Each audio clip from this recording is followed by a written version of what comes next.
Assalamualaikum warahmatullahi wabarakatuh. Waalaikumsalam warahmatullahi wabarakatuh. Bismillahirrahmanirrahim. Alhamdulillahirabbil alamin. Wassalatu wassalamu ala asrofil anbiya'i wal mursalin wa ala alihi washabbihi ajmain amma ba'du. Pertama-tama marilah kita panjatkan puji syukur kehadirat Allah Subhanahu wa taala bahwa pada siang hari ini kita masih diberikan nikmat sehat sehingga bisa melaksanakan kegiatan rutinitas kita sehari-hari. Salawat dan salam tak lupa kita sanjungkan kepada junjungan kita Nabi besar Muhammad Sallallahu Alaihi Wasallam. Mudah-mudahan kita semua mendapatkan syafaatnya di yaumil akhir nanti. Pertama-tama saya ucapkan terima kasih atas kehadiran Bapak Ibu semua. Pada siang hari ini saya akan mendiseminasikan mengenai pemahaman dan penerapan budaya positif di sekolah. Nah, ini kegiatan diseminasi ini merupakan salah satu tugas dari calon guru penggerak angkatan 10, yaitu aksi nyata modul 1.4. Nah, di sini yang akan dibahas tujuan dari acara kali ini adalah berbagi pemahaman dari praktik baik mengenai nilai-nilai inti budaya positif di sekolah. Kemudian menumbuhkan budaya positif dalam pembelajaran melalui keyakinan kelas. Kemudian yang ketiga, menumbuhkan nilai-nilai kebajikan universal yang terdapat dalam profil pelajar Pancasila pada peserta didik di sekolah. Nilai kebajikan universal yang ingin kita tuju sesuai dengan kurikulum yang kita gunakan, yaitu kurikulum merdeka adalah profil pelajar Pancasila. Ini tujuan kegiatan kali ini. Ini latar belakangnya adalah bahwa pendidikan yang berkualitas tidak terlepas dari budaya positif yang ditanamkan pada peserta didik. Budaya positif merupakan nilai-nilai, keyakinan-keyakinan, dan kebiasaan-kebiasaan di sekolah yang berpihak pada murid, agar murid dapat berkembang menjadi pribadi yang kritis, penuh hormat, dan bertanggung jawab. Dalam rangka menciptakan lingkungan yang positif, maka setiap warga sekolah dan pemangku kepentingan perlu saling mendukung, menghayati, dan menerapkan nilai-nilai kebajikan yang telah disepakati bersama. Untuk dapat menerapkan tujuan mulia tersebut, maka seorang pemimpin pembelajaran perlu berjiwa yang positif sesuai dengan standar kompetensi pengelolaan yang telah ditetapkan. Dalam penerapan budaya positif di sekolah, diperlukan tuntunan dan tauladan dari kita sebagai seorang guru. Guru harus menjadi contoh yang baik, sehingga murid dengan kesadaran sendiri akan mengikuti apa yang dilakukan oleh gurunya. Hal ini sejalan dengan pemikiran Ki Hajar Dewantara, bahwa guru adalah pamong, yang artinya guru itu menjaga, memberi tauladan, membina dan mendidik anak dengan penuh kasih sayang. Tujuan mulia dari penerapan disiplin positif adalah agar terbentuk murid-murid yang berkarakter, berdisiplin, santun, jujur, peduli, bertanggung jawab, dan merupakan pembelajar sepanjang hayat sesuai dengan standar kompetensi lulusan yang diharapkan. Inilah yang menjadi dasar kegiatan ini dilaksanakan, yaitu bagaimana kita mewujudkan nilai-nilai dan keyakinan-keyakinan universal di sekolah dalam bentuk budaya yang positif.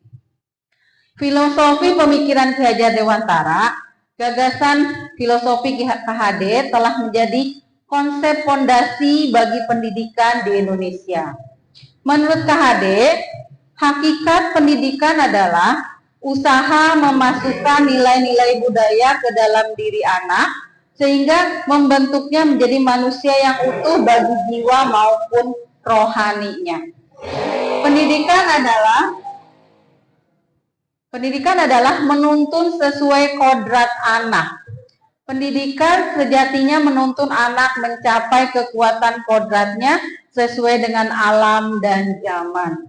Yang dimaksud dengan kodrat alam itu sesuai dengan sifatnya yang beragam, yang unik, dan zaman itu sesuai dengan tuntutan keadaan zaman sekarang. Jika melihat kodrat zaman pendidikan saat ini menekankan pada kemampuan anak untuk memiliki keterampilan abad 21. Kodrat alam, maka konteks lokal sosial budaya peserta didik memiliki karakter yang berbeda di setiap daerah. Pendidikan dapat disesuaikan dengan kultur sosial budaya kita. Setiap karakter anak berbeda di daerahnya. Pendidikan adalah tempat persemaian benih-benih kebudayaan dalam masyarakat.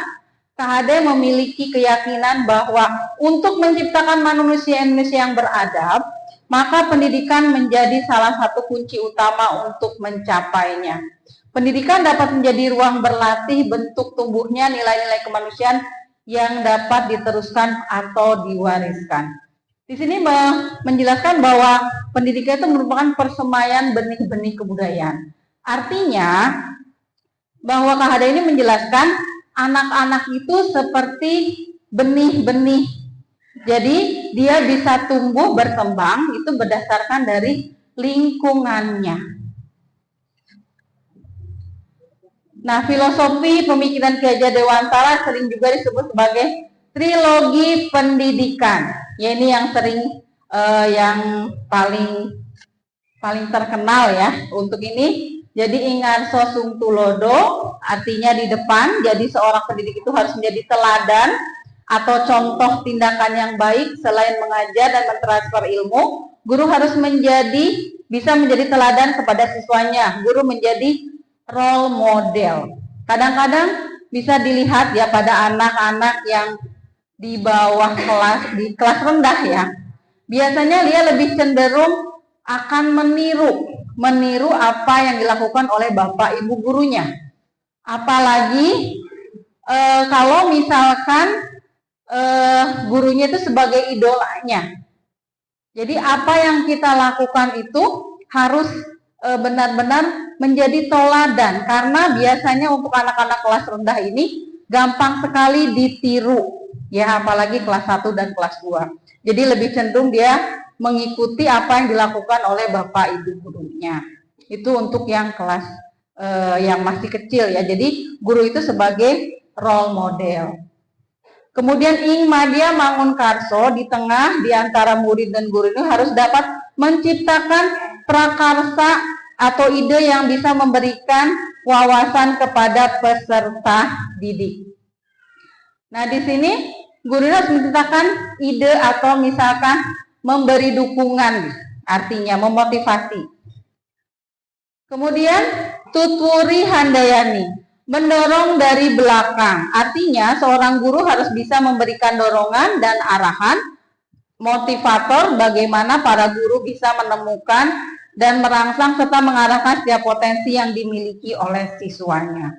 Sama seperti pendidikan yang dibilang tadi ya, bahwa penyebayan benih-benih tadi. Artinya bahwa murid itu dia mempunyai sifat yang dibawanya, tetapi lingkungan juga berpengaruh yang besar. Dan biasanya kalau masih anak usia SD itu lebih cenderung mengikuti. Makanya kita sebagai guru perlu untuk menjadi teladan. Teladan di sini tidak hanya sikap, tapi juga penampilan juga kita. Biasanya kalau misalkan anak itu memang senang dengan gurunya, dia akan ditiru tingkah laku gurunya. Ya, jadi harus benar-benar menjadi teladan buat anak-anaknya. Nah, ini ada beberapa pertanyaan pemantik. Apakah Bapak Ibu setuju atau tidak dengan pernyataan berikut ini? Yang pertama, hukuman dapat mendisiplinkan anak. Setuju apa tidak menurut Bapak Ibu?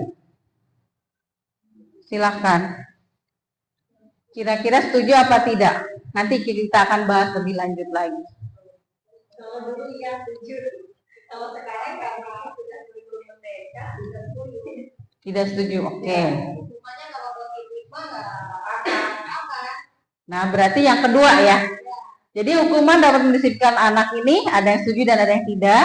Kemudian kalau pemberian hukuman yang dengan hal positif seperti membaca atau membersihkan hal masuk dapat meningkatkan disiplin, itu setuju. Nah, kemudian yang ketiga, Memberi penghargaan dapat meningkatkan motivasi anak belajar. Setuju apa tidak? Setuju. Nah, nanti kita akan bahas lagi. Kita simpan jawabannya dulu ya. Nah, ini kita ada sedikit editing ya, ini permainan. Saya minta 2 orang. Di sini kegiatan kepalan tangan. Di sini ada A dan B. Boleh saya minta 2 orang.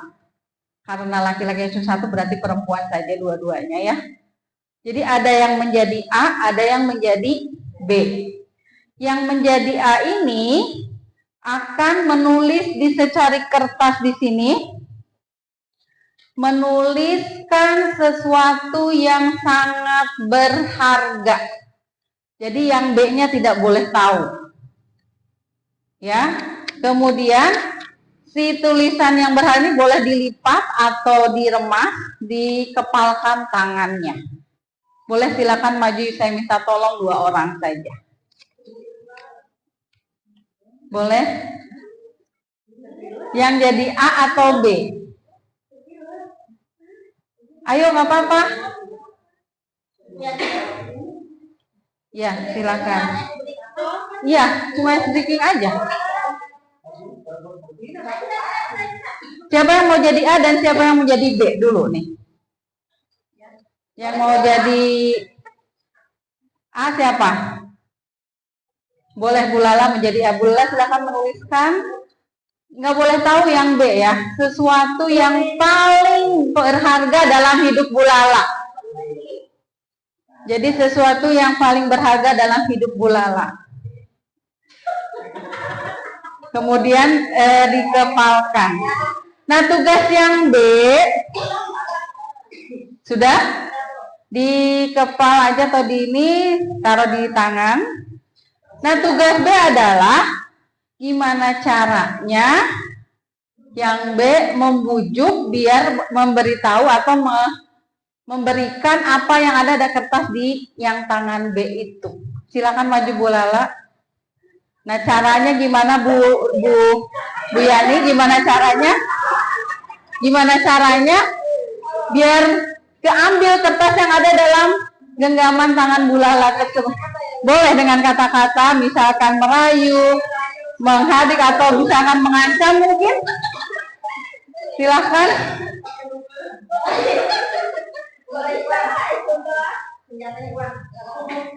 Lala boleh dikasih gitu ya.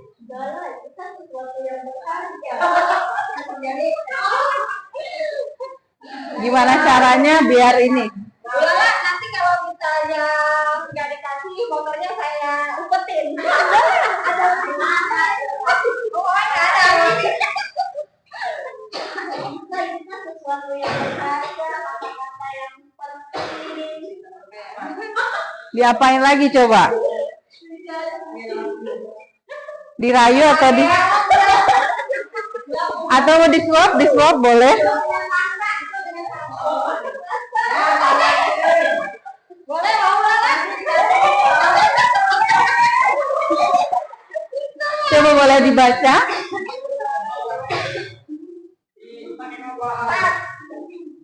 Apa isinya? Tas, oleh silakan duduk. Berarti di sini boleh silakan. Dari kegiatan ini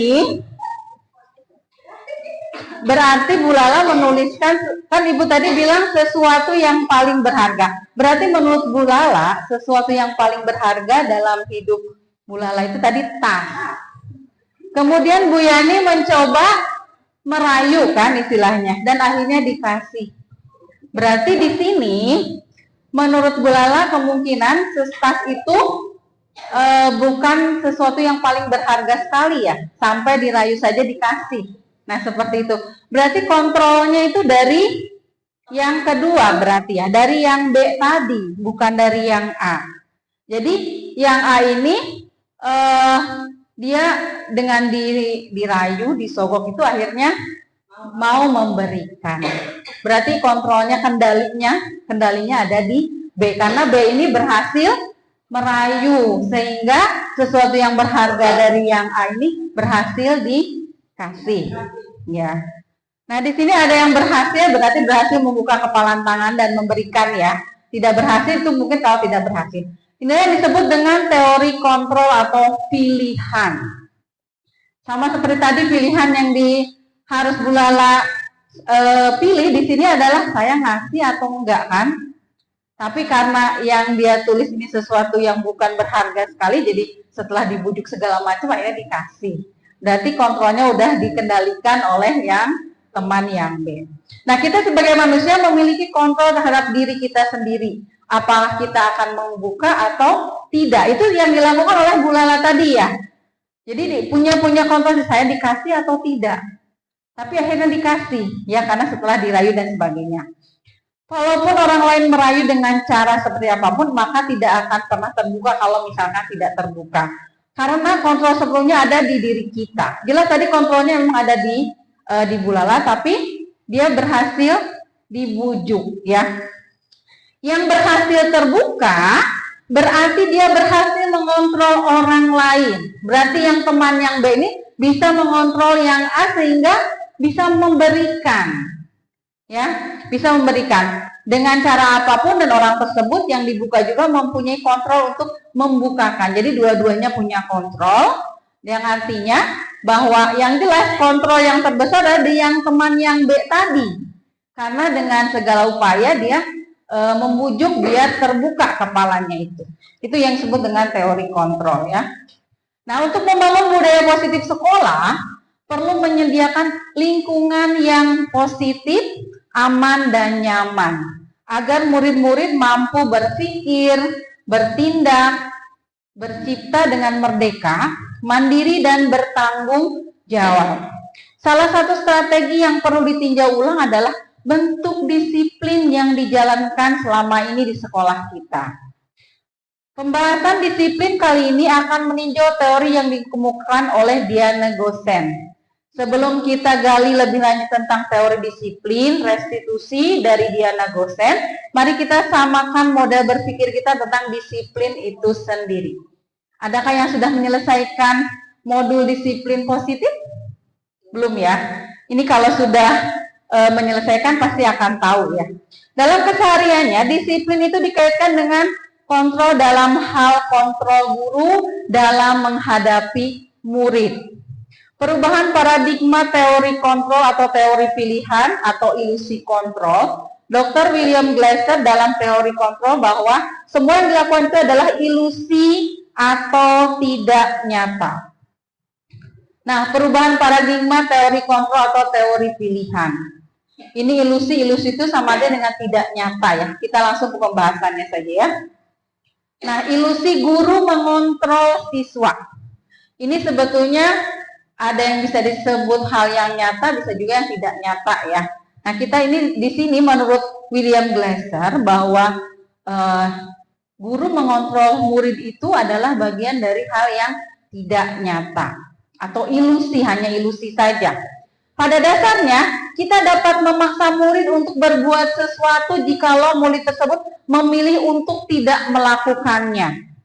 Walaupun tampaknya kita sudah mengontrol perilaku murid tersebut, hal ini sebenarnya karena murid tersebut mengizinkan dirinya untuk dikontrol oleh kita sebagai gurunya.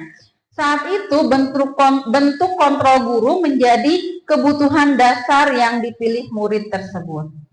Teori kontrol menyatakan bahwa semua perilaku memiliki tujuan, bahkan terhadap perilaku yang tidak disukai. Kemudian ilusi yang kedua adalah bahwa kritik dan membuat orang bersalah dapat menguatkan karakter. Jadi kalau yang pertama tadi ilusinya bahwa guru itu bisa mengontrol murid. Mungkin bisa mengontrol murid, tapi tetap kontrol ada di diri siswa tersebut. Kalau siswa tersebut mau melaksanakan, dia akan melaksanakan apa yang kita katakan. Tapi kalau anaknya memang tidak mau, tetap ya. Mungkin kita alami anak-anak yang memang misalkan yang bandel di kelas tidak mau mengikuti itu bagian tetap, jadi bahwa kontrol itu tetap ada di dalam diri anak tersebut. Meskipun kita mempengaruhi ya, ada yang memang berhasil seperti tadi mungkin kasusnya Bu Lala tadi. Berhasil yang kedua, misal anggap saja yang kedua itu gurunya, yang B itu gurunya. yang anak itu yang misalkan yang A tadi. Tapi kalau misalkan anak itu mau melakukan, ya berarti dia memang mengizinkan untuk melakukannya. Tapi ada anak yang tidak mau kan. Nah, tetap kontrol itu tetap ada di diri anak tersebut. Itu yang dimaksud dengan ilusi kontrol murid. Jadi kembali lagi ke pribadi murid tadi tersebut. Dia mau nggak dikontrol sama orang lain, itu kan ya. Sebetulnya teori kontrol ini harusnya idealnya adalah itu dari dirinya sendiri, keinginannya dari diri sendiri. Ya, itu maksudnya. Kemudian kalau ilusi bahwa kritik dan membuat orang bersalah, merasa bersalah itu dapat menguatkan karakter. Jadi kalau orang dikritik, membuat orang bersalah, merasa, kalau dikritik kadang-kadang orang ada yang membuat merasa bersalah ya, itu bisa menguatkan karakter, itu juga bagian dari ilusi. Menggunakan kritik dan rasa bersalah untuk mengontrol murid menuju pada identitas yang gagal. Mereka belajar untuk merasa buruk tentang diri sendiri, mereka mengembangkan dialog diri yang negatif, kadangkala sulit bagi guru untuk mengidentifikasikan bahwa mereka melakukan perilaku ini karena seringkali guru cukup menggunakan kata-kata halus atau menyampaikan pesan negatif. Ini di sini misalkan dikritik dan membuat seperti dianya merasa bersalah. Nah, itu tidak akan menguatkan karakter. Malahan kadang-kadang kegiatan seperti ini akan tetap teringat dalam diri anak itu sampai dewasa. Biasanya seperti itu. Ya. Kemudian ilusi bahwa semua penguatan positif itu efektif dan bermanfaat. Segala usaha untuk mempengaruhi murid untuk mengulangi sesuatu tertentu adalah usaha guru untuk mengontrol murid tersebut dalam jangka waktu tertentu. Kemungkinan murid tersebut akan menyadarinya dan mencoba menolak bujukan kita. Atau bisa jadi murid tersebut menjadi tergantung pendapat sang guru. Tidak ada usaha. Kemudian ilusi yang keempat yaitu bahwa orang dewasa memiliki hak untuk memaksa. Banyak orang dewasa yang percaya bahwa mereka memiliki tanggung jawab untuk murid-muridnya berbuat hal-hal tertentu. Apapun yang dilakukan dapat diterima selama ada kemajuan berdasarkan sebuah pengukuran kinerja. Pada saat itu pula orang dewasa akan menyadari bahwa perilaku memaksa tidak akan efektif untuk jangka waktu panjang dan semua hubungan permusuhan akan terbentuk. Jadi karena kita merasa orang dewasa, seolah-olah kita bisa memaksakan kehendaknya. Tapi untuk sekarang ini kadang-kadang untuk pembelajaran di kelas kita tidak bisa dengan sifat memaksa tersebut. Mungkin waktu zaman kita masih bisa seperti itu. Tapi untuk anak-anak sekarang sudah berbeda ya. Kita lanjutkan, ini kita lewat saja ya. Nah, ini ke disiplin positif. Nah, disiplin positif. Nah, ini ada teori kontrol. Kita langsung ke pembahasan saja ya. Ini hanya diagram. Nah, apa makna disiplin? Ini dari segi bahasa. Mungkin yang kalau kita pertama kali mengatakan disiplin, yang muncul diingat di benak kita apa? Ya, lebih cenderung mematuhi aturan. Itu yang pertama kali, mematuhi aturan, ada peraturan, ya kan? Itu yang disiplin. Nah, kita akan bahas. Dalam bahasa Latin itu disiplina artinya belajar. Makna asal dari kata ini berkonotasi dengan disiplin diri dari murid-murid Sokrates dan Plato. Ini sejarahnya ya. Disiplin diri membuat orang menggali potensinya menuju sebuah tujuan apa yang dia hargai. Ini yang dimaksud dengan disiplin, membuat orang menggali potensi, ini belajar. Pengertian dari belajar tadi. Namun dalam budaya kita, makna kata disiplin telah berubah menjadi sesuatu yang dilakukan seseorang pada orang lain untuk mendapatkan kepatuhan. Kecenderungan umum adalah menghubungkan kata disiplin dengan ketidaknyamanan, bukan dengan apa yang kita hargai atau pencapaian suatu tujuan mulia. Sama seperti kalau disiplin itu yang terbayang adalah aturan, hukuman, peraturan ya. Jadi lebih cenderung ke kepatuhan, bukan dari kesadaran sendiri bahwa memang aturan itu perlu. Contoh yang paling sederhana adalah kita kalau naik motor itu harus memakai helm.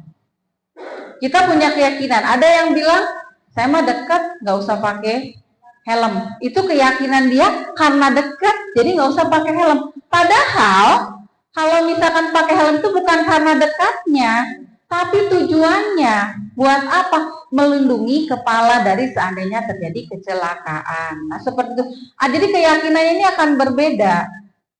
Orang pakai helm ada karena panas, misalnya nggak mau pakai. Tapi ada orang yang punya keyakinannya, saya harus pakai helm nih karena untuk melindungi kepala atau suatu saat akan terjadi kecelakaan.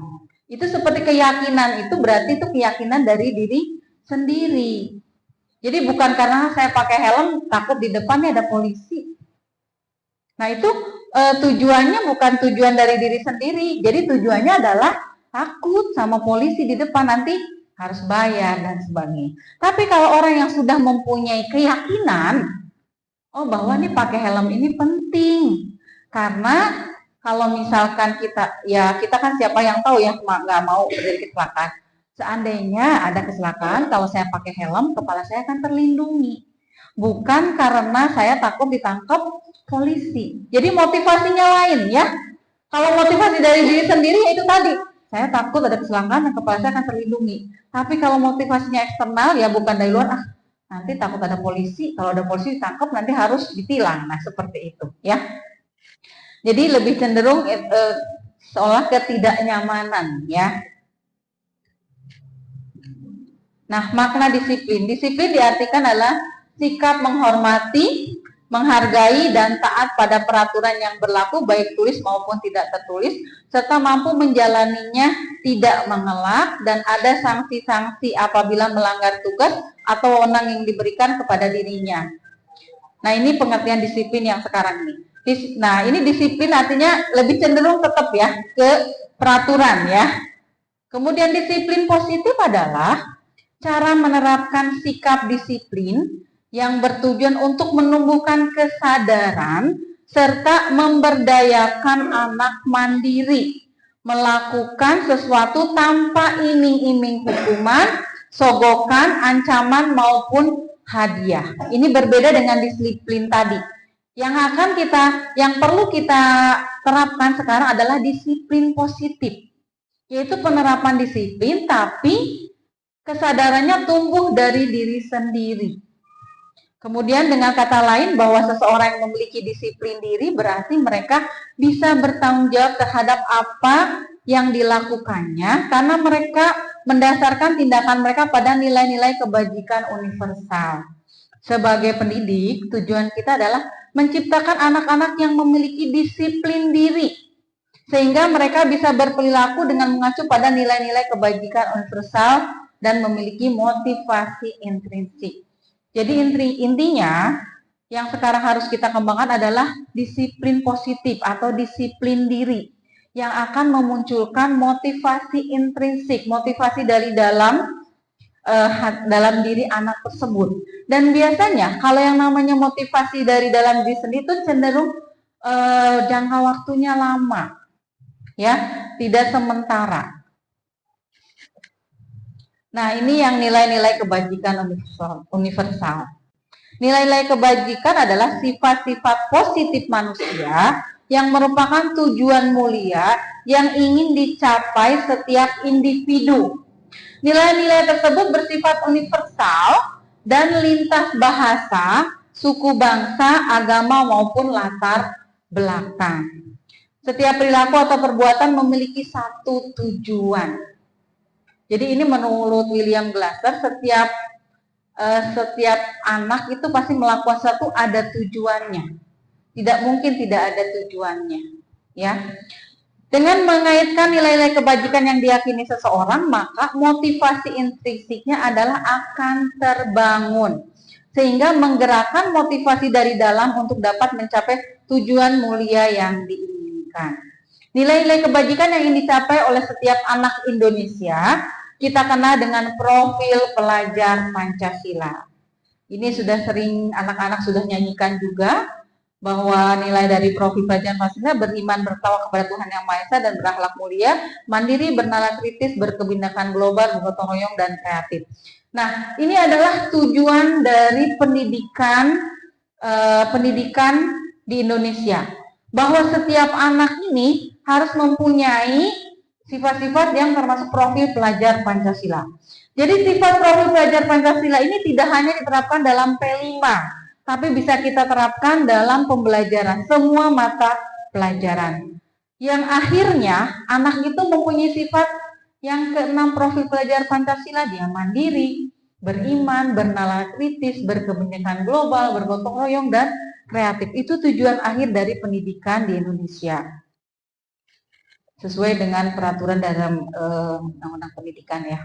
Nah, ini yang tadi sudah saya sampaikan sedikit, teori motivasi perilaku manusia. Jadi motivasi kita itu ada, kalau digolongkan menurut tadi William Glasser itu ada 3. Motivasi orang itu ada 3 macam. Yang pertama itu menghindari ketidaknyamanan atau hukuman. Apa yang akan terjadi apabila saya tidak melakukannya. Jadi hanya karena menghindari ketidaknyamanan. Sama seperti tadi, saya pakai helm, takut di depan tangkap polisi. Nah itu karena takut tadi lebih cenderung ke ketidaknyamanan dan hukuman. Ya karena namanya tangkap polisi pasti kan harus berurusan dengan hukum. Nah itu. Ini termasuknya motivasi eksternal, bukan dari dalam dirinya. Kemudian yang kedua adalah untuk mendapatkan imbalan dari orang lain atau institusi. Apa yang akan saya dapatkan apabila saya melakukannya. Ini jadi motivasinya karena ingin mendapatkan imbalan. Bisa saja misalkan kita di kelas, siapa yang bisa misalkan menjawab pertanyaan ini dapat coklat atau dapat uang. Nah itu juga bisa menimbulkan motivasinya eksternal. Karena dia menjawab pertanyaan itu karena ingin mendapat imbalan. Nah itu juga kurang baik kita memberikan iming-iming seperti itu. Seperti siapa yang bisa perkalian 5 selesai dapat misalkan 10.000. Nah itu juga sama, itu memang kalau zaman dulu itu salah satunya adalah bisa meningkatkan motivasi, betul. Bisa meningkatkan motivasi anak itu besoknya akan berlatih. Berarti perkalian 5 karena aku mau dikasih uang 10.000 besok sama ibu guru. Tapi jeleknya, maksudnya ini kan motivasinya eksternal. Dia ingin belajar matematik perkalian 5 itu karena ingin mendapatkan uang, bukan ingin misalkan biar dia bisa, biar matematikanya bagus, bisa mengerjakan soal apapun. Nah, seperti itu. Ini kurang bagus untuk diterapkan. Jadi menggunakan imbalan ya atau misalkan ngasih iming-iming memang meningkatkan motivasi, betul, tapi itu tidak akan bertahan lama. Besoknya kalau ketemu guru lagi yang berbeda, tidak menerapkan seperti itu, dia tidak akan belajar lagi. Jadi keinginan untuk belajarnya yaitu tadi karena ada imbalan. Tapi yang harus kita terapkan adalah bukan motivasi seperti itu. Yang harus kita terapkan adalah untuk menghargai diri sendiri. Motivasi internal itu untuk menghargai diri sendiri. Jadi saya akan jadi orang yang seperti apa apabila saya melakukan ini. Jadi itu motif. Jadi saya misalkan tadi saya mau belajar perkalian supaya saya bisa mengerjakan matematika. Jadi bukan karena imbalan iming-iming tadi. Kalau motivasinya sudah motivasi internal, itu biasanya akan jangka panjang. Jadi kalau tadi karena iming-iming, misal guru di kelas 4 seperti itu, nanti balik ke kelas 5 misalkan naik terus gurunya tidak memberikan iming-iming seperti itu biasanya ya motivasi belajarnya akan menurun. Karena di dalam pikiran dia, motivasinya untuk mendapatkan uang tadi. Jadi yang harus kita tanamkan itu adalah motivasi yang dari diri sendiri. Ini memang butuh proses ya, tidak akan mudah, butuh waktu yang lama. Tidak akan seminggu 2 minggu anak itu akan menimbulkan motivasi yang dari dirinya, tidak akan, jadi butuh waktu yang lama. Jadi salah satunya adalah menimbulkan lingkungan yang positif, budaya yang positif di lingkungan sekolah kita. Nah, di sini ada teori hukuman, konsekuensi, dan restitusi. Nah, hukuman ini bersifat tidak terencana atau tiba-tiba. Anak atau murid tidak tahu apa yang akan terjadi dan tidak dilibatkan. Hukuman bersifat satu arah dari pihak guru yang memberikan, dan murid hanya menerima suatu hukuman tanpa melalui suatu kesepakatan. atau pengarahan dari pihak guru, baik sebelum atau sesudahnya. Hukuman yang diberikan bisa berupa fisik maupun fisikis, murid atau anak disakiti oleh suatu perbuatan atau kata-kata. Ketika anak datang telat, dia disuruh lari keliling lapangan. Kalau dilihat, telat dengan keliling lapangan tidak ada hubungannya sebetulnya. Ya kan? Tidak ada hubungannya dengan hukuman tadi. Padahal dari rumah dia tidak tahu kalau akan disuruh lari ketika telat. Ketika besok telat ternyata dia dihukum dengan cara yang berbeda lagi. Karena tidak ada sesuatu yang tidak terencana bisa disebut juga dengan peraturan. Di sini artinya bahwa hukuman itu cenderung hanya dari satu pihak.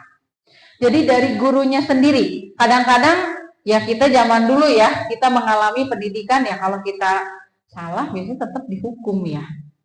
Nah, kadang-kadang hukumannya berbeda, bisa terjadi ya. Pernah kita alami, hari ini suruh lari, besok suruh apa lagi. Jadi kadang-kadang seolah-olah hukuman itu tidak terencana. Dan hanya satu pihak, dalam arti hanya dari gurunya sendiri. Kita langsung ke yang kedua yaitu, sementara disiplin dalam bentuk konsekuensi. Ada disiplin dengan konsekuensi. Adalah sudah terencana atau sudah disepakati, sudah dibahas dan disetujui oleh murid dan guru. Umumnya bentuk-bentuk konsekuensi dibuat oleh pihak guru sekolah dan murid sudah mengetahui sebelumnya. Konsekuensi yang akan diterima bila ada pelanggaran. Misalnya mengobrol, maka murid tersebut akan kehilangan waktu bermain dan harus menyelesaikan tugas karena ketinggalan. Peraturan dan konsekuensi yang mengikuti ini sudah diketahui sebelumnya oleh murid. Sikap guru di sini senantiasa memonitor murid. Nah, yang dimaksud di sini adalah disiplin dalam bentuk konsekuensi yang mungkin sudah mulai diterapkan di kita ya. Kita membuat kesepakatan kelas, keyakinan kelas. Nah, peraturan sebetulnya keyakinan dan kesepakatan ini secara eksplisit itu sama dengan peraturan sebetulnya. Cuman peraturan ini dibuat oleh dua belah pihak. Jadi biasakan kita di awal tahun pelajaran kita buat kesepakatan kelas. Ayo gimana buat kesepakatan kelas biar kelas ini tertib. Nah, salah satunya termasuk konsekuensinya. Konsekuensinya bisa kita bahas. Tapi keyakinan kelasnya itu tadi saya sudah diterapkan juga bahwa keyakinan itu harus menggunakan kata-kata positif. Tidak menggunakan kata-kata negatif. Bukan seperti dilarang membuang sampah sembarangan. Itu kata-katanya negatif. Nah, untuk keyakinan kelas atau kesepakatan kelas, sekarang istilahnya bukan kesepakatan tapi keyakinan kelas. Artinya apa yang diyakini di kelas ini, nilai-nilai apa yang diyakini di kelas ini. Itu yang dimaksud dengan keyakinan kelas. Nah, yang diyakininya ini apa? Nah, pada saat pembahasan tidak boleh membuang sampah sembarangan. Itu kata-kata negatif. Kita rubah menjadi kata-kata positif. Membuang sampah pada tempatnya. Itu menjadi kata-kata positif. Nah, itu bisa kita buat. Lebih baik membuat keyakinan kelas itu enaknya dari anak aja. Maunya seperti apa biar kelas ini rapi. Jadi biar kita yang mengarahkan. Setelah itu kita bahas juga konsekuensinya. Kalau yang namanya konsekuensi berarti seolah-olah seperti hukuman. Bedanya dengan yang pertama adalah hukuman ini dari satu pihak gurunya langsung menentukan. Tapi kalau konsekuensi dari kesepakatan atau keyakinan kelas, kita bahas bersama ya. Kita bahas. Nih, kalau misalkan ada yang membuang sampah sembarangan, apa coba konsekuensi kita bahas. Nah, pada saat besoknya kita lebih baik konsekuensi itu tetap ditempel ya di kelas biar semua baca. Tapi untuk konsekuensinya tidak perlu ditulis di situ. Tapi kita cukup bicarakan. Ini nanti kalau buang sampahnya tidak pada tempatnya, berarti apa coba konsekuensinya? Biar mereka yang menentukan. Tidak usah kita hanya mengarahkan saja. Membuat keyakinan kelas dengan kata-kata positif. Insya Allah dicoba kita akan coba tahun depan dengan sistem seperti ini. Mereka sudah tahu keyakinan kelas, mereka sudah tahu konsekuensinya. Nanti dia akan dengan sendirinya menyadari, oh saya tadi buang sampah sembarangan. Konsekuensinya apa? Tidak perlu dikasih tahu. Itu kalau udah anak-anak mau menunjukkan motivasi yang intrinsik. Tapi kalau seandainya belum, kita bisa mengingatkan konsekuensinya apa. Kita mengingatkan kembali. Toh kesepakatan dan konsekuensi itu kita bahas bersama-sama, bukan dari gurunya kan, kita bersama-sama. Jadi diketahui dari kedua belah pihak. Jadi kita berharap bahwa keyakinan kelas yang kita buat itu, mereka akan menyadari tanpa kita suruh. Nanti kalau sudah mereka muncul motivasi intrinsik, mereka dengan sendiri, oh saya salah. Seperti saya telat ke sekolah, berarti saya ketinggalan dong pelajaran atau ketinggalan tugas. Mereka dengan sendiri istirahat tidak, misalkan kalau konsekuensinya istirahat tidak keluar tapi mengerjakan tugas. Dia akan dengan sendirinya, dia akan menyadari kesalahannya. Itu yang akan kita, yang harus kita bangun untuk anak-anak kita untuk memunculkan namanya disiplin positif dan budaya positif di sekolah kita. Kemudian ya restitusi. Restitusi adalah proses menciptakan kondisi bagi murid untuk memperbaiki kesalahan mereka sehingga mereka bisa kembali pada kelompok mereka dengan karakter yang lebih kuat. Restitusi juga merupakan proses kolaboratif yang mengajarkan murid untuk mencari solusi untuk masalah mereka dan membantu murid berpikir tentang orang seperti apa yang mereka inginkan dan bagaimana mereka harus memperlakukan orang lain. Jadi di sini restitusi adalah salah satu cara untuk menghadapi masalah yang kita hadapi di kelas. Jadi di sini bukan seperti menghakimi ya, tapi di sini kita seperti berdialog. Nanti kita akan bahas bahwa restitusi ada tiga tahapan ya. Jadi intinya untuk penyelesaian masalah ini bukan menghakimi, tapi kita lebih cenderung untuk menyelesaikan permasalahan itu, tapi dengan berdialog dengan anak tersebut. Dan usahakan pada saat melakukan restitusi ini tidak di depan anak-anak yang lain. Kita harus menghargai mereka juga punya kebutuhan ingin dihargai anak-anak juga. Tidak mau diperlakukan, misalkan dipermalukan, ya sama. Tidak mau diperlakukan tidak nyaman. Seperti kalau misalkan kita dibicarakan di depan teman-teman yang lain, itu kan teman-teman jadi tahu nanti bahan terolok-olok juga. Nah kita harus menghargai kebutuhan. Ada yang namanya kebutuhan anak itu kebutuhan untuk dihargai. Ya, nanti kita akan bahas. Kemudian dihukum oleh penghargaan. Yang tadi sudah saya jelaskan ya, bahwa seolah-olah seperti dihukum dengan penghargaan tadi ya. Bahwa penghargaan berlaku sama dengan hukuman. Dalam arti meminta atau membujuk seseorang melakukan sesuatu untuk memenuhi suatu tujuan tertentu dari orang yang meminta atau membujuk. Dorongannya eksternal dan akan ada faktor ketergantungan berdampak dari pemberian penghargaan tadi. Ya tadi yang Ibu ceritakan tadi dengan penghargaan tadi, contoh misalkan dia hafal perkalian dapat uang, nanti besoknya kalau ketemu guru yang tidak seperti itu dia tidak mau belajar ya. Pengaruhnya itu jangka pendek dan jangka panjang ya. Penghargaan menghukum, penghargaan mengurangi ketepatan, tidak tepat sasaran juga. Penghargaan tidak efektif, yaitu tidak efektifnya di situ tadi. Jadi tidak menimbulkan motivasi yang internal. Penghargaan merusak hubungan, kadang-kadang membuat iri temannya, ya kan, merusak hubungan. Oh dia selalu aja dapat misalkan penghargaan uang terus karena dia misalkan sudah selalu berhasil gitu kan ya. Nah itu bisa membuat jadi hubungan dengan teman juga kurang bagus. Dihukum oleh penghargaan menurunkan kualitas. Jelas tadi kualitasnya, jadi ada iming-iming baru dia belajar seperti itu ya. Penghargaan mematikan kreativitas, kemudian penghargaan mengurangi motivasi intrinsik. Kita lanjut ya.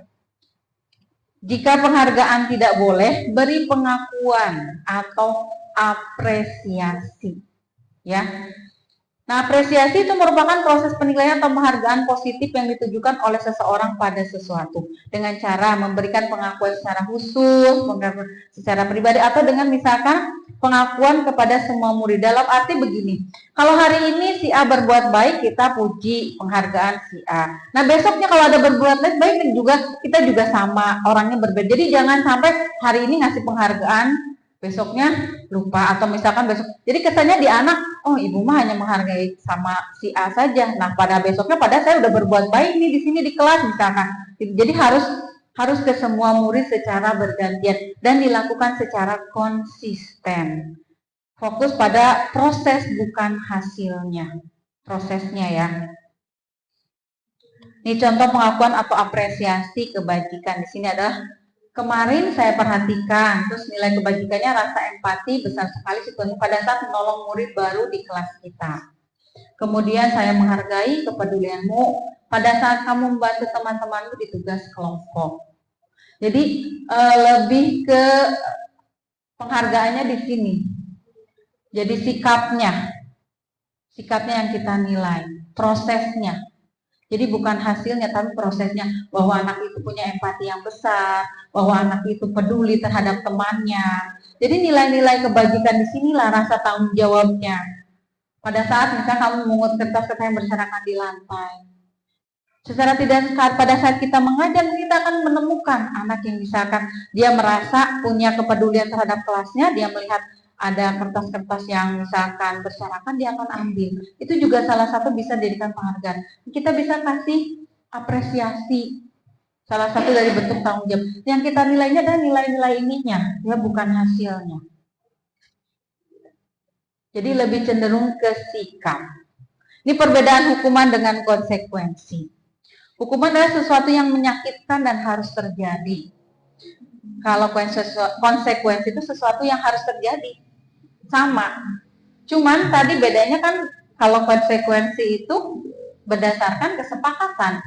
Konsekuensi itu diketahui semua siswa. Kalau hukuman tidak, hanya dari guru itu sendiri. Guru itu hari itu mau ngasih hukuman apa akan berbeda dengan besok. Jadi hanya satu arah. Kemudian membuat anak sakit, fisik maupun hati untuk jangka waktu yang lama. Ya, hukuman itu bisa menimbulkan sakit dalam jangka waktu lama. Mungkin Bapak Ibu pernah merasakan misalkan waktu SD diapain, misalkan dipukul atau dihukum, itu akan keingat sampai sekarang kan? Nah, itu yang membuat sakit. Kalau mungkin untuk anak sekarang, anak zaman seusia kita yang dulu ya, dibuat seperti tidak masalah. Ya kan? Kita merasa, oh dulu saya pernah dihukum lari, saya pernah dihukum berdiri di depan kelas. Buat kita yang seumuran kita, dia merasa biasa saja. Tapi untuk anak-anak sekarang itu akan berpengaruh besar. Jadi membuat sakitnya jangka panjang, karena mental anak-anak sekarang ini berbeda dengan mental anak-anak yang zaman dulu. Kemudian kalau konsekuensi membuat anak merasa tidak nyaman dalam jangka waktu. Tapi sebentar ya, karena dia mengakui, oh saya memang salah, berarti saya harus konsekuensi apa hukumannya kalau hukuman seperti itu ya. Anak membenci kedisiplinan. Kemudian anak menghargai, bukan membenci tapi dia menghargai. Karena ini kesepakatan kelas kita, berarti kita harus menjalankannya. Kan kita sudah kesepakatan semua. Itu bedanya. Kemudian hukuman itu paksaan. Tapi kalau konsekuensi stimulus atau tanggapan. Kemudian hukuman itu mendorong anak menyakiti diri sendiri. Kalau konsekuensi mendorong anak agar mudah menyesuaikan diri. Konsep diri yang buruk, sedangkan konsekuensi konsep diri yang baik. Anak belajar untuk menyembunyikan kesalahan karena takut dihukum, ya. Tapi kalau misalkan konsekuensi, anak belajar untuk mematuhi peraturan. Kemudian marah, rasa bersalah, dipermalukan, merasa tak dihargai. Kemudian kalau konsekuensi kehilangan hak, dibuat tidak nyaman, tidak diasingkan untuk sementara. Setelah itu akan seperti biasa. Tapi kalau hukuman biasanya akan lama. Teringat terus sampai dia dewasa. Kemudian nah ini kita akan bedakan. Boleh dijawab Bapak Ibu ya. Nomor 1. Siapa yang mau menjawab silahkan ya. Nomor 1, mencatat 100 kali di dalam buku kalimat saya tidak akan terlambat lagi karena terlambat ke sekolah. Hukuman atau konsekuensi? Pak Amjad? Hukuman atau konsekuensi? Nomor 1. Hukuman. Oke, nomor 2 kita lanjut. Bu Yani, lari mengelilingi lapangan basket 2 kali karena terlambat hadir di sekolah. hukuman. Coba yang ketiga, Bu Wiwi, murid diminta untuk push up 15 kali karena tidak menggunakan masker ke sekolah. Hukuman.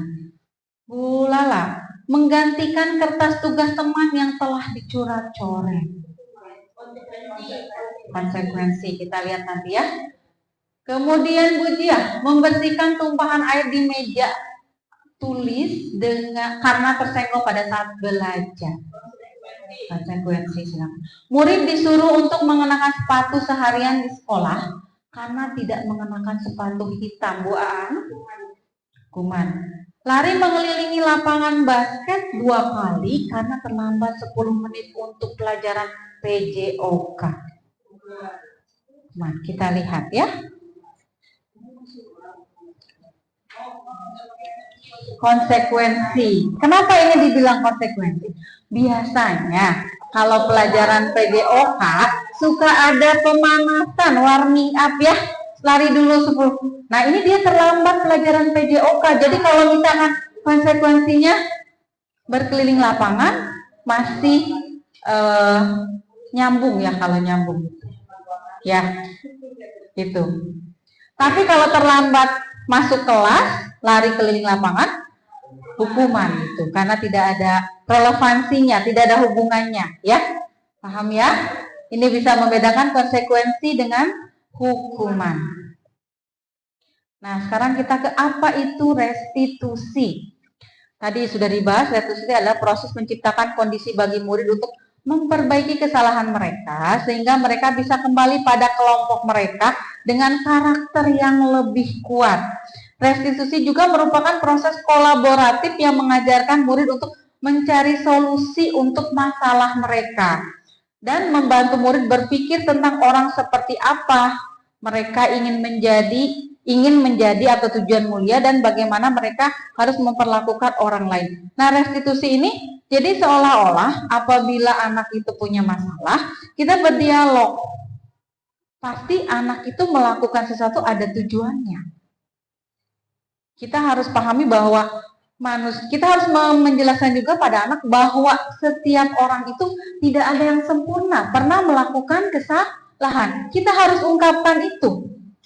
Nah, semua orang itu pasti pernah berbuat salah. Tapi, apa yang harus kamu lakukan? Kemudian solusinya biar dia mencari sendiri solusi permasalahannya. Jadi tanpa kita hanya mengarahkan saja. Jadi penyelesaian masalah bukan menghakimi, tapi dengan restitusi ini berdialog. Nah, ciri-ciri restitusi di sini adalah bukan untuk menebus kesalahan, namun untuk belajar dari kesalahan. Ini yang paling penting.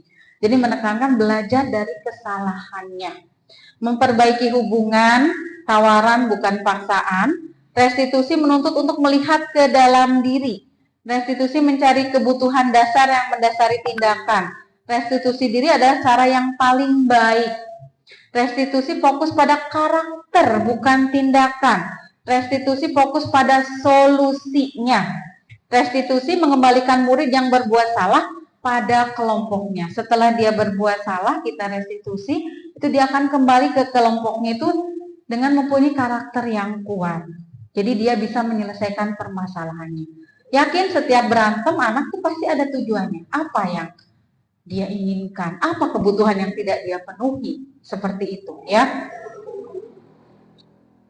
Ini nanti hampir sama-sama tadi ya. Nah, ini balik ke kebutuhan dasar manusia. Kebutuhan dasar manusia itu ada 5 ya. Ada kasih sayang, rasa diterima, penguasaan, kesenangan, kebebasan, dan bertahan hidup. Sama seperti misalkan kalau kejadian di kelas, misalkan anak itu berantem. Kadang-kadang mungkin dia ada yang cari perhatian gurunya.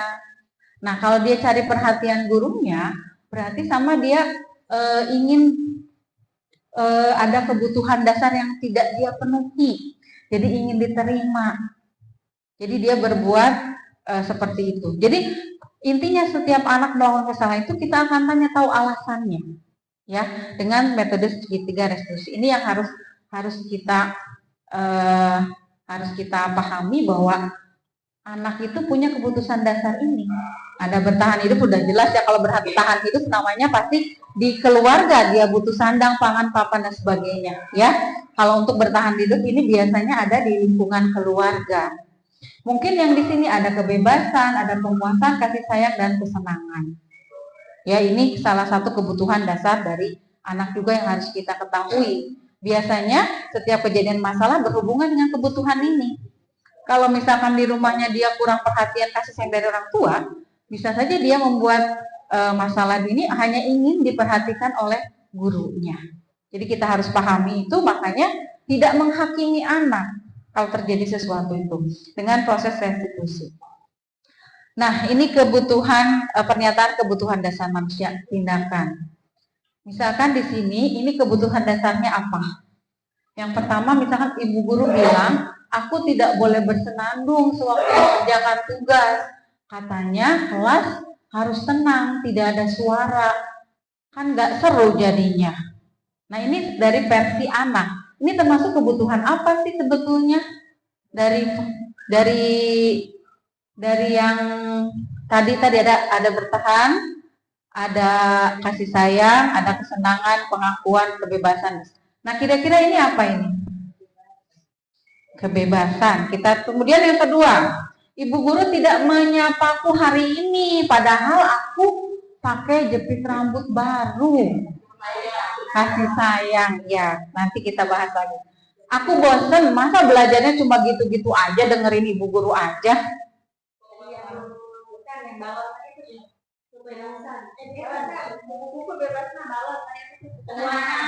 Kesenangan, kebebasan, penguasaan dan kasih sayang ya.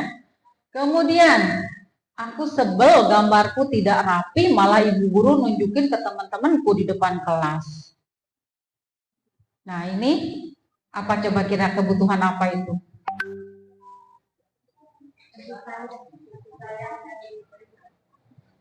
Diterima. Coba nanti kita lihat ya. Kemudian ya biar dia kenal sama aku ingin nantinya bisa dekat sama dia dan kerja bareng sama dia, kayaknya orangnya baik sih. Nggak ada perasaan. Kita lihat dulu ini. Nih, yang keenam, menyetir mobil itu seru. Itu apa? Kebutuhan apa? Kesenangan. Kita lihat ya. Nah, ini bagian kesenangan dia karena dia bersenandung. Dia ingin kesenangan dia memang bersenandung gitu. Tapi ibu guru melarang untuk dia butuh kesenangan karena dia senang bersenandung, seperti itu. Kemudian ini udah jelas ya, cinta dan kasih sayang, ini kebebasan juga. Jadi ini anak-anak itu ingin belajarnya itu jangan itu aja gitu. Jadi ingin bebas, maksudnya bebas di sini artinya jangan metodenya itu aja seperti itu. Mungkin ingin ada pilihan lagi yang lain pembelajarannya. Intinya seperti itu. Ini penguasaan. Penguasaan sama seperti diakui gitu. Sama seperti itu. Jadi ini ada rasa kecewa ya, karena gambar dia jelek terus diliatin gitu loh ke teman-temannya. Kemudian ini jelas ya, kemudian ini kesenangan. Ini salah satu alasan biasanya, alasan dari anak membuat masalah di kelas dan sebagainya. Ini adalah salah satu dari kebutuhan yang dia harus penuhi, ya, yang ingin dia penuhi kebutuhan tadi. Nah, ini ada posisi kontrol. Ini posisi kontrol di sini nanti akan berhubungan dengan restitusi. Ini posisi kontrol guru ada sebagai penghukum. Ini posisi kontrol guru ya.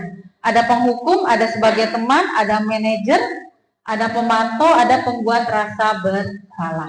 Yang akan kita bahas sekarang adalah keyakinan kelas. Nah, ini yang akan kita sampaikan, yang akan kita terapkan. Kita akan mulai di tahun ajaran baru. Kita akan membuat keyakinan kelas. Nah, keyakinan kelas ini merupakan salah satu untuk menerapkan disiplin positif. Keyakinan kelas akan menjadikan fondasi bagaimana siswa belajar mengemukakan ide, pemikiran, dan juga bertanggung jawab terhadap peraturan yang sudah disepakati dan menghargai peraturan yang ditetapkan. Dalam keyakinan kelas, memuat hasil diskusi atau kesepakatan mengenai beberapa poin aturan kelas serta konsekuensi apabila melanggar keyakinan kelas. Semua konsekuensi juga berdasarkan kesepakatan bersama antara murid dan guru. Jadi intinya di sekolah itu peraturan tetap ada, peraturan yang secara umum. Kalau peraturan secara umum biasanya kita harusnya ditempel ya. Jadi ada yang namanya peraturan sekolah. Itu berlaku untuk semua siswa di sekolah ini. Tapi kalau yang namanya keyakinan kelas ini hanya berlaku di kelasnya saja. Nanti akan berbeda keyakinan kelas 5 dengan kelas 6, kelas 6 dengan kelas 4. Kita tinggal sepakati, tapi tetap acuannya biasanya ke peraturan sekolah. Cuman peraturan sekolah itu umum sifatnya. Tapi kalau keyakinan kelas, makanya di kelas bukan peraturan lagi, tapi berupa keyakinan kelas. Nilai-nilai kebajikan menekankan pada keyakinan seseorang akan lebih memotivasi seorang dari dalam. Seseorang lebih tergerak dan bersemangat untuk menjalankan keyakinannya daripada hanya sekedar mengikuti serangkaian peraturan tertulis tanpa makna. Jadi kalau misalkan peraturan ya hanya peraturan saja, tapi itu satu pihak kan kalau peraturan. Nah kalau misalkan keyakinan kelas berdasarkan kesepakatan dua belah pihak, yaitu antara guru dan murid-murid di kelas. Murid-murid pun demikian, mereka perlu mendengarkan dan memahami arti sesungguhnya tentang peraturan-peraturan yang diberikan. Apa nilai-nilai kebajikan di balik peraturan tersebut, apa tujuan utamanya dan menjadi tidak tertarik atau takut sehingga hanya sekedar mengikuti serangkaian peraturan yang mengatur mereka tanpa memahami tujuan mulianya.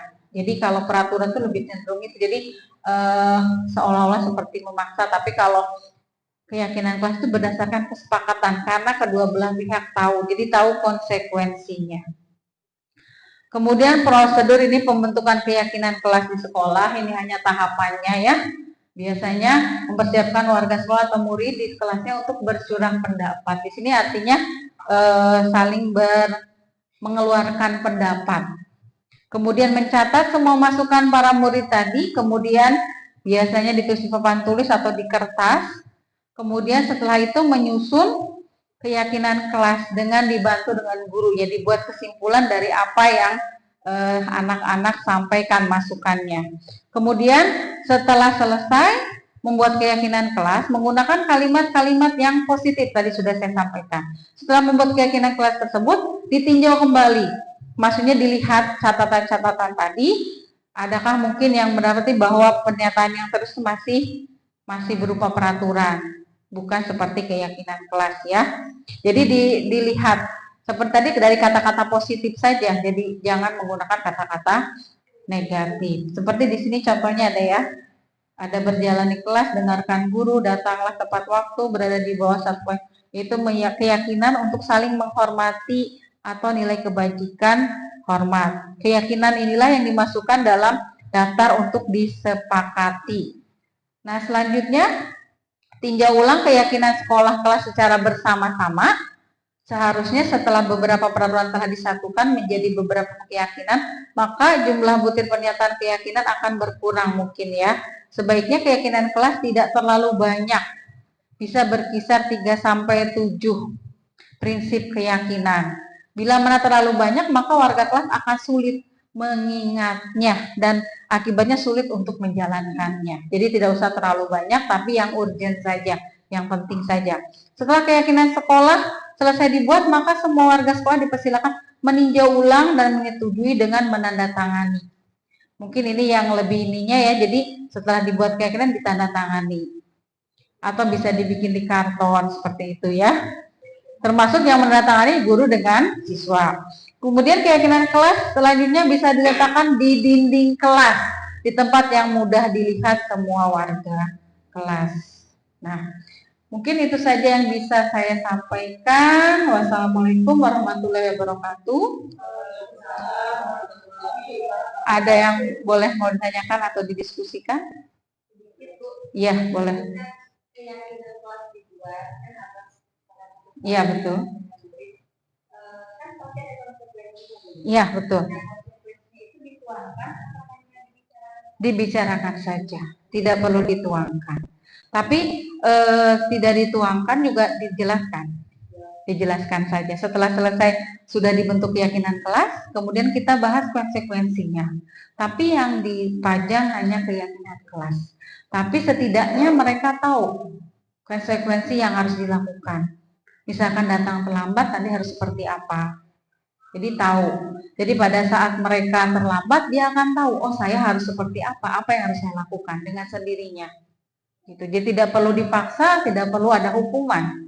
Karena dia yakin di kelas ini ada peraturan. Nah, itu tadi disebut keyakinan, ada keyakinan kelas yang harus disepakati semua, dan itu sudah disepakati semua. Seandainya saya melanggar, ada konsekuensinya, seperti itu. Bisa diajarkan dari kelas 1 pun sama, tapi ya tadi keyakinan kelasnya dilihat. Boleh misalkan curah penjawabnya, misalkan kalau kelas tinggi bisa dengan menulis, tadi seperti yang Ibu lakukan, atau kelas 1 bisa hanya jawab saja. Gitu. Ada lagi? Ada yang mau dibahas lagi? Cukup? Cukup ya. Terima kasih atas kehadirannya ya. Saya tutup diseminasi kali ini. Ya, assalamualaikum warahmatullahi wabarakatuh. Assalamualaikum warahmatullahi wabarakatuh. Apa kabarnya pagi ini? Alhamdulillah. Luar biasa. Allah Akbar ya. Pada pagi hari ini kita akan membuat keyakinan kelas. Ya, siapa yang tahu apa keyakinan, atau mungkin pernah kemarin mendengar kata kesepakatan kelas? Ya, keyakinan kelas dengan kesepakatan kelas itu sama. Nah, siapa yang tahu apa sih keyakinan kelas atau kesepakatan kelas? Tata tertib. Ya, betul, tata tertib. Ada lagi yang lain? Selain tata tertib apa? Peraturan, betul ya. Keyakinan kelas atau kesepakatan kelas ini artinya peraturan atau tata tertib di kelas. Tujuannya buat apa keyakinan kelas? Siapa yang tahu? Kenapa kita harus membuat keyakinan kelas? Agar kelasnya disiplin, betul. Apalagi? Agar warganya rukun, warga kelas di sini rukun. Apalagi tujuannya? Tidak berkelahi. Iya, tidak berkelahi. Apalagi tujuan dari kesepakatan kelas? Apalagi? Biar kompak, betul ya. Biar kelasnya lebih kompak. Biar kelasnya saling menghormati. Biar kelasnya tertib ya. Supaya lebih semangat nih, sebelumnya kita tepuk semangat dulu. Tepuk semangat.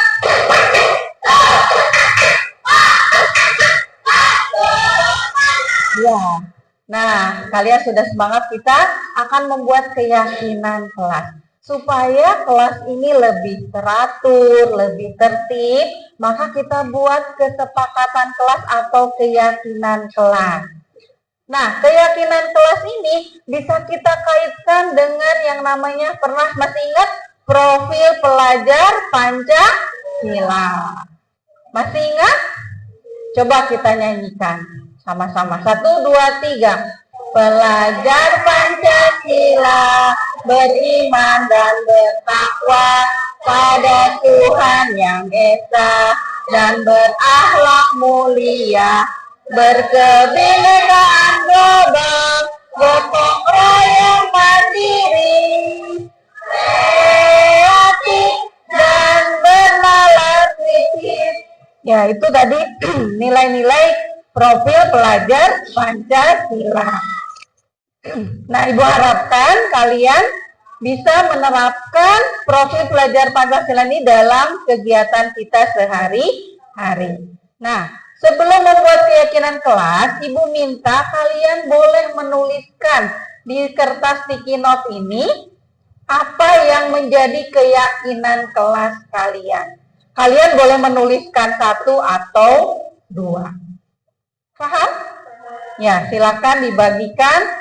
Nanti tolong dituliskan keyakinan kelasnya, ya, keyakinan kelasnya di kertas ini. Silakan dibagikan ke belakang 1 lembar 1. Ditarik.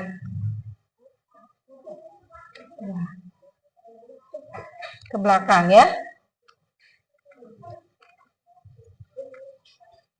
1 orang 1. Yang sudah dapat kertasnya, boleh menuliskan yang menurut kamu kerakinan kelas atau peraturan atau tata tertib yang harus bisa dijalankan di kelas supaya kelasnya tertib. Sudah? Silakan ditulis. Jadi keinginan kamu atau misalkan peraturan apa yang harus ada di kelas ini supaya kelas ini bisa tertib, ya. Kemudian juga rapi. Silakan boleh menuliskan 1 atau 2 keyakinan kelas.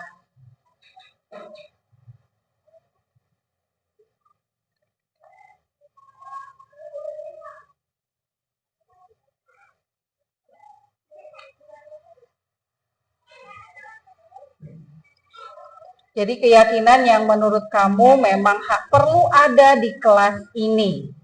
Supaya kelas ini lebih tertib ya. Tidak terjadi seperti tadi yang dibilang ya. Tidak ada perkelahian, lebih tertib kelasnya. Mungkin kelasnya juga lebih teratur. Atau juga bisa kelasnya supaya lebih bersih ya. Sudah?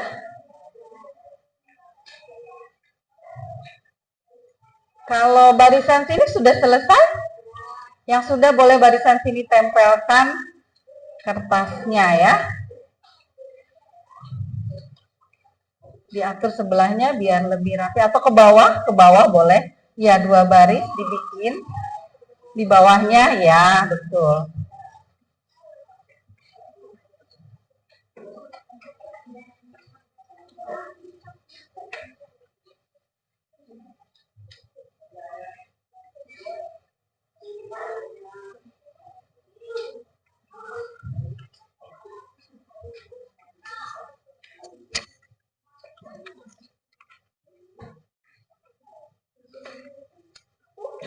Ya, boleh ambil lagi. Ya, dan sebelah sini silakan ditempel.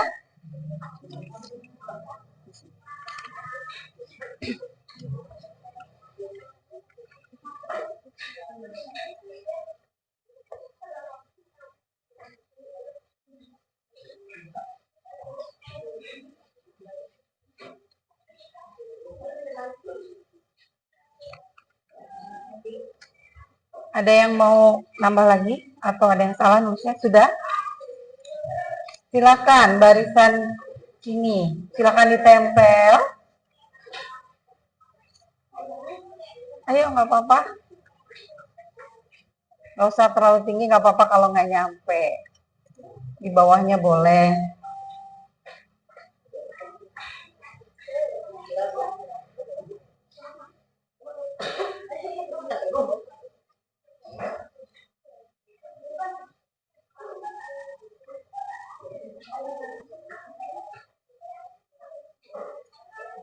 Tolong ditempel ya.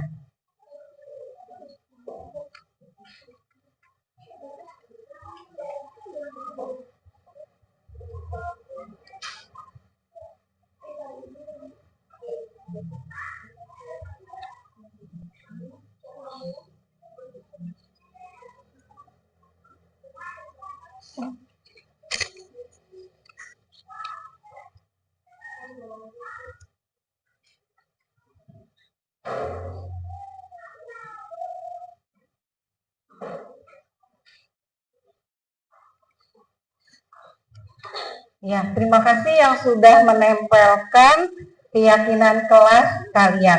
Nah, sekarang Ibu akan baca hasil dari kalian membuat keyakinan kelasnya. Ya, kita akan baca satu-satu, perhatikan ya. Kita akan baca satu-satu.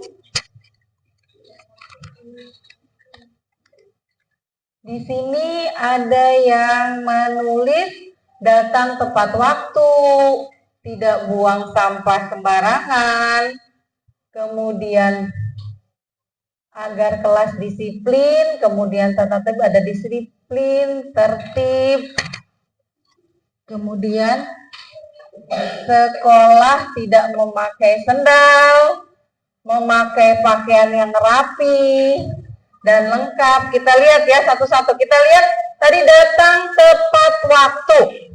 Kalau datang tepat waktu artinya apa? Datang lebih awal. Ada lagi yang menulis datang tepat waktu di sini. Mendengarkan guru saat menerangkan, membawa tempat makan dan tempat minum. Ini ada yang juga datang tepat waktu. Menulis tidak boleh berbicara kotor, kemudian tidak berkelahi. Kita satu-satu dulu, datang tepat waktu. Ya, semua setuju nggak datang tepat waktu? Jadi keyakinan kelas kita yang pertama, karena ini ada beberapa yang menuliskan, adalah datang tepat waktu. Atau datang tepat waktu bisa disebut sebagai disiplin waktu. Nah, disiplin waktu di sini tidak hanya datangnya tepat waktu, ya, tapi mengerjakan pekerjaan juga tepat waktu. Misalkan dikasih tugas untuk mengerjakan sholat 30 menit, berarti harus selesai 30 menit. Jadi bisa di sini kita tuliskan yang pertama adalah tadi datang tepat waktu. Kita tulis di sini datang tepat waktu. Atau bisa kita lengkapi di sini disiplin waktu, ya, disiplin waktu. Di sini kebetulan ada yang sama ya. Nih datang tepat waktu. Kemudian di sini. Kemudian di sini ada yang menulis tidak buang sampah sembarangan. Nah, tidak buang sampah sembarangan ini ada karena ada kata tidak, itu bisa juga disebut sebagai kalimatnya itu kalimat yang negatif. Karena ada kata tidak. Supaya menjadi kalimat positif, supaya tidak ada kata tidak. Gimana? Coba kalimatnya. Kata tidak membuang sampah sembarangan. Itu kalimatnya negatif. Karena ada kata tidak. Nah, kita buat menjadi kalimat yang positif. Berarti membuang sampah kemana? Iya. Membuang sampah pada tempatnya. Sama nggak pengertiannya dengan tidak membuang sampah sembarangan? Sama, cuman kalau kata tidak membuang sampah itu kalimatnya kalimat negatif, tapi kita harus menggunakan kalimat positif, membuang sampah pada tempatnya. Sepakat nggak? Sepakat ya, membuang sampah pada tempatnya.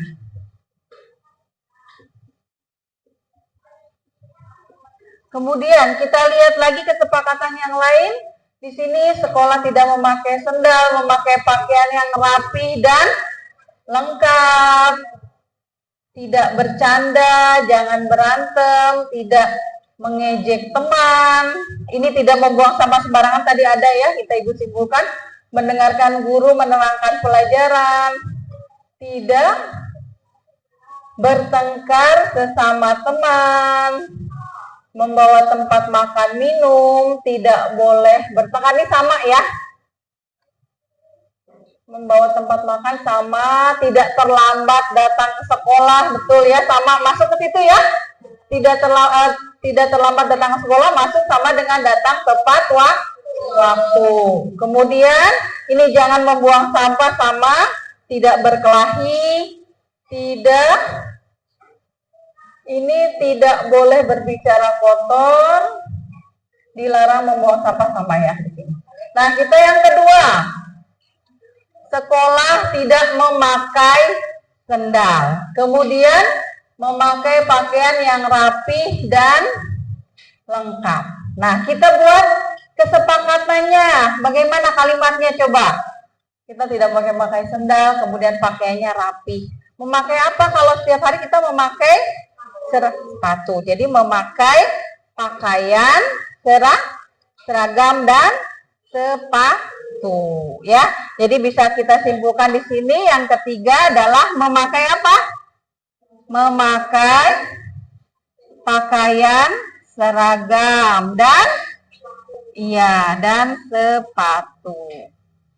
Pakaian lupa Ibu, pakaian seragam ya. Pakaian seragam dan sepatu. Kemudian di sini tidak mengejek teman. Kalau namanya mengejek itu kan tidak boleh. Berarti kita harus saling apa? Saling menghargai dan menghormati sesama teman. Kesepakatan yang ketiga, keempat, saling menghargai dan menghormati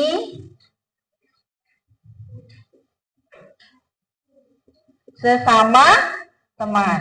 Sepakat? Ya. Dengan saling menghargai dan menghormati sesama teman berarti tidak akan terjadi yang namanya pertengkaran dengan teman ya. Kita lihat lagi yang lain. Tidak berbicara kotor. Ini hampir sama ya. Kalau kita saling menghargai dan menghormati sesama teman, pasti kita tidak akan berbicara kotor, tidak akan saling mengejek. Kemudian ini membawa tempat makan dan minum ya. Ini juga salah satu kesepakatan kita bahwa kita pada saat jajan harus membawa tempat makan dan minum. Boleh ditambahkan di sini kesepakatan kelas kita membawa tempat makan dan minum.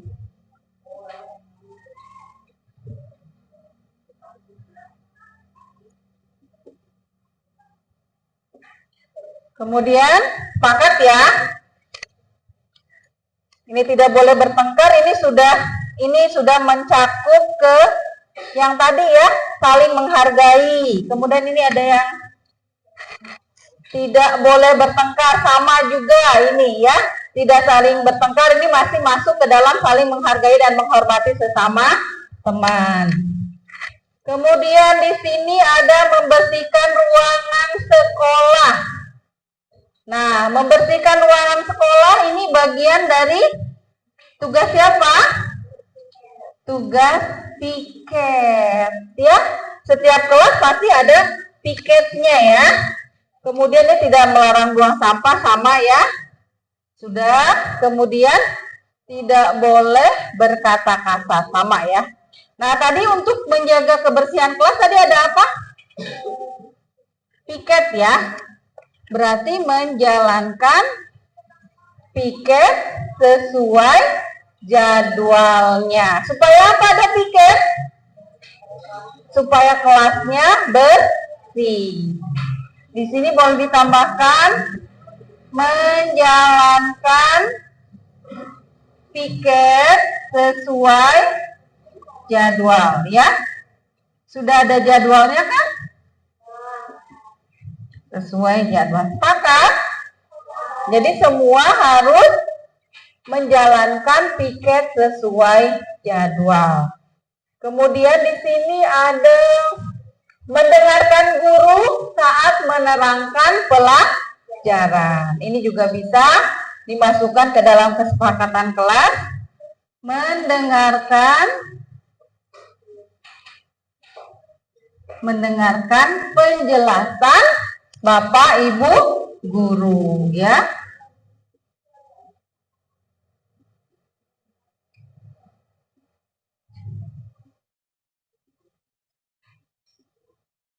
Nah, di sini sudah hampir sama ya sudah. Jadi setelah Ibu simpulkan ya dari hasil keyakinan kelas kalian, Ibu simpulkan ada 7 keyakinan kelas kita. Nah, akan kita baca di sini. Yang pertama, coba barisan ini dibaca. Keyakinan kelas yang pertama apa? Ya, yang kedua? Yang ketiga? Yang keempat?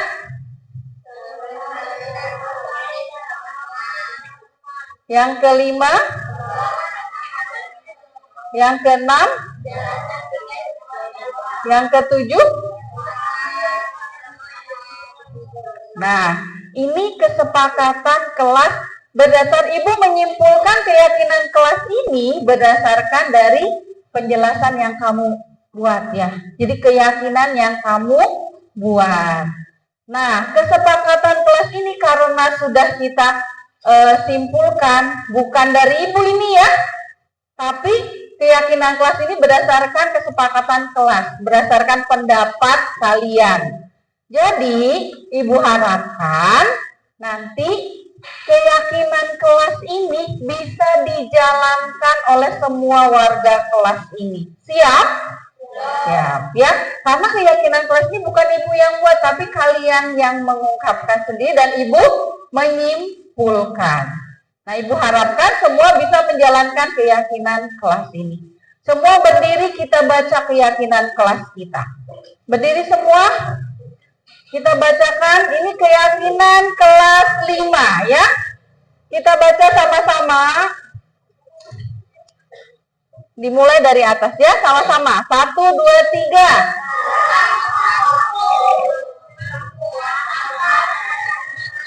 Kemudian